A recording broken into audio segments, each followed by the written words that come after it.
I'll start recording, even though 90% of this will not make it up on YouTube because YouTube was very upset with me trying to upload the cops kicking people in the head and machetes. I tried to remove and correct so many words. I took out everything. I was such a good boy. I edited the hell out of that. It took me 3 hours to edit it. And I uploaded it to YouTube, and no matter what I put through, they're like, nope. I want to thank Maxilo25 for the $5 sub. He is now a monthly subscriber over on Locals. Speaking of Locals, guys, don't forget tonight is Saturday night at the movies, live at 8 p.m. Eastern Daylight Time. I think we're still in daylight.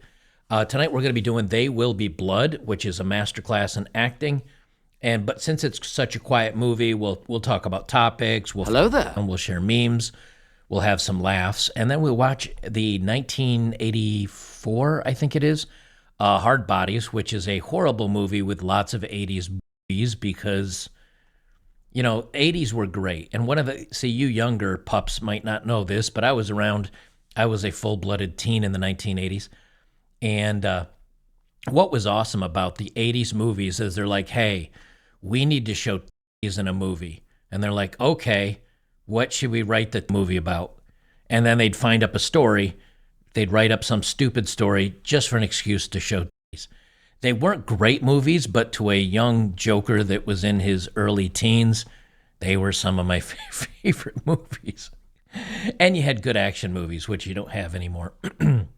First, I wanted to talk about this because, I just did the long thing about the Venezuelan and the cops coming down on them and all the other stuff, and that's still going on.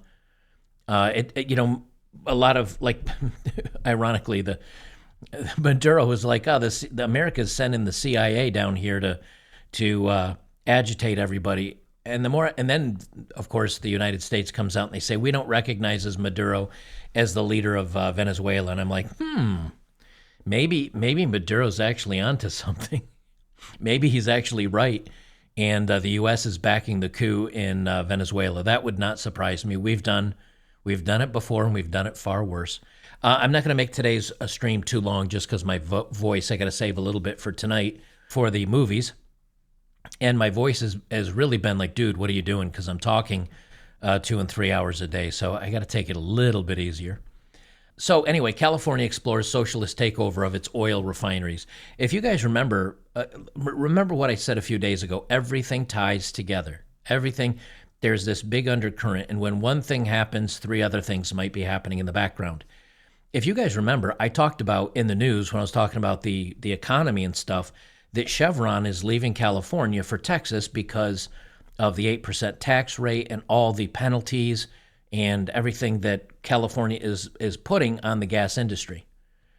And so Chevron's leaving. Well, California's like, hey, maybe we should take over the refineries and we'll have our own state gasoline. If they didn't learn from Venezuela, they're never going to learn. This is from the Daily Caller from yesterday. California regulators propose government takeover of oil refineries to stave off energy costs.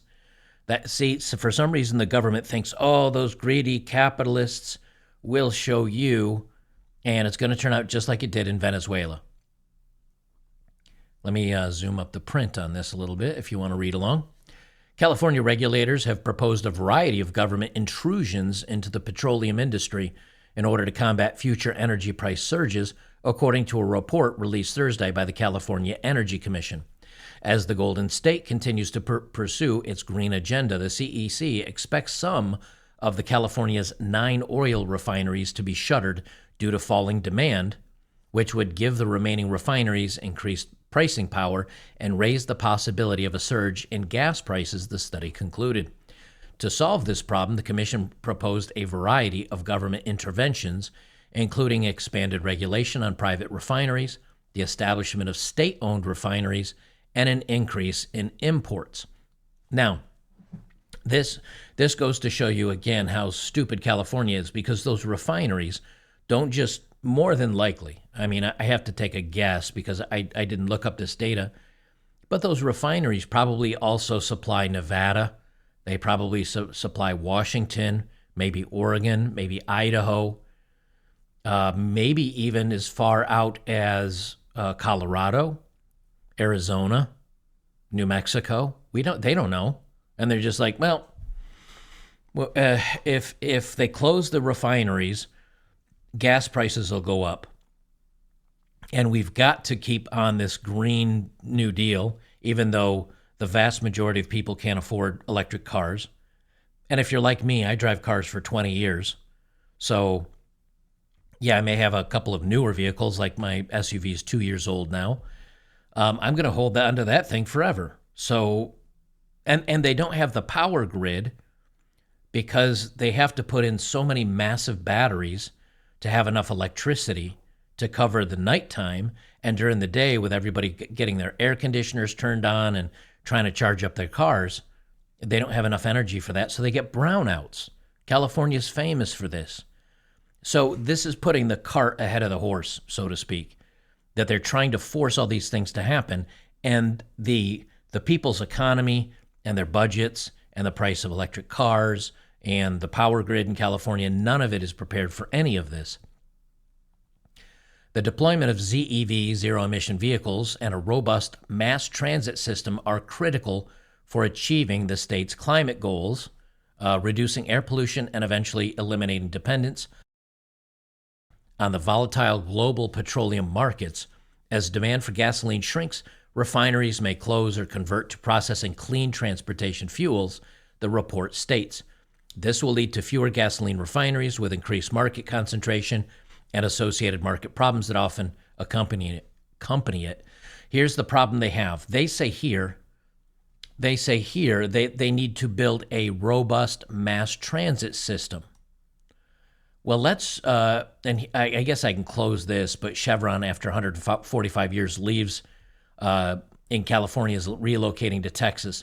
And they say it's because of the policies and the taxes, policy and taxes. Well, how did California's last project go at making high-speed rail and mass transit? This is just from a couple years ago. California's $100 billion nightmare high-speed rail project. After 12 years of delays, mismanagement, political gridlock, this is what's ironic. Political gridlock, but yet California is like a super, they're a super democratic state. Everything is Democrat in the controlling powers. Senate, House, judiciary, governor, mayor of the cities, it's all Democrat. So when they say political gridlock, it's probably everybody looking for a handout or a leg up. They say the total cost estimate for the California High-Speed Rail Authority has reached $100 billion, initially budgeted at $35 billion. Former California Governor Jerry Brown's dream of uniting California coastal metropolises and parts of the Central Valley is transformed into a disjointed, mismanaged, and fiscal nightmare with rising costs every single year follow its inception. I think to date they've spent, I think, $19 billion, something like that. And they only have 8 miles up. I'm not going to read down through the whole report. I might be wrong on some of that, but I do know that they're several tens of billions into the project, and they've only got like 8 miles done. That's right, the high-speed railway to nowhere. This is what happens when government gets involved with things. This is what happens. So what are they? What California is so stupid. They're so narcissistic. Our government and everybody in the government is so narcissistic. They figure, hey, my policies, because I have 4 experts that tell me what's going on, this will definitely work. Instead of talking to the oil industry experts and the rail industry experts and the whatever else experts. To address the market concentration issue, the CEC proposed a variety of state interventions. State intervention. Learn that word well. UK right now is going through a intervention by the government, including setting up state-owned refineries. The state of California would purchase its own refineries in the state to manage the supply and price of gasoline, wrote the study's authors, with the scope of the initiative ranging from one refinery to all refineries in the state. However, the CEC appeared to question whether creating state-owned refineries to replace privately owned refineries pushed out of business by government. Remember that word, pushed out of business by government, because we're going to talk about that in a minute. The energy policy was counterintuitive, asking, as demand for fossil fuel declines, will the presence of state-owned refineries inhibit an orderly phase-out of refining capacity? The CEC also suggested increasing oil imports, so they want to bring in more oil, saying as the transition unfolds, California may wish to consider developing a relationship with a supplier and refiner or marketer to bring CARBOB, California-specific gasoline, into California via regular ship loads so consumers are assured a reliable import supply. Finally, the California Energy Commission proposed new regulations requiring refiners and terminals to maintain contingency reserves of gasoline fuel in refineries and terminals so they'd be required to release during price shocks. California is set to ban the sale of purely gas-powered vehicles, purely gas-powered passenger vehicles after 2035. However, even under the most aggressive scenario, transition to zero-emission vehicles, millions of petroleum-fueled vehicles are anticipated to remain on California's roads and highways beyond 2035, the CEC study concluded. These vehicles will need fuel to operate, and many of those vehicles may be owned by lower-income individuals and families, making it even more compelling to identify ways to ensure an affordable, reliable, equitable, and safe supply. The study noted that Californians already pay higher than national averages for gas, particularly due to the state and federal mandates for improved air quality, also the taxes.